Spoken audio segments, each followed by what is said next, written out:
દિલ્હીમાં કાળઝાળ ગરમીનો પ્રકોપ. મુખ્યમંત્રી રેખા ગુપ્તાએ ઉચ્ચસ્તરીય બેઠક યોજી હીટ એક્શન પ્લાનની સમીક્ષા કરી. દિલ્હીમાં સતત વધી રહેલા તાપમાન અને કાળઝાળ લૂની ગંભીર પરિસ્થિતિને ધ્યાનમાં રાખી મુખ્યમંત્રી રેખા ગુપ્તાએ વહીવટી તંત્રની સજ્જતા ચકાસવા માટે આજે સચિવાલય ખાતે ઉચ્ચસ્તરીય સમીક્ષા બેઠક યોજી હતી.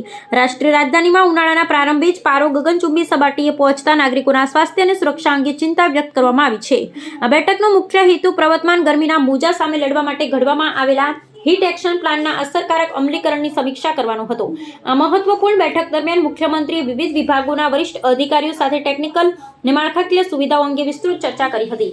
તેમણે ખાસ કરી પીવાના શુદ્ધ પાણીનો પુરવઠો અવિરત જાળવી રાખવા, વીજળીના વપરાશમાં વધારા સામે ઉર્જા ઇન્ફ્રાસ્ટ્રક્ચરને સુદૃઢ કરવા અને જાહેર સ્થળો પર કુલિંગ સેન્ટર્સ, ઠંડક કેન્દ્રો ઊભા કરવા અંગે કડક દિશા નિર્દેશો આપ્યા હતા.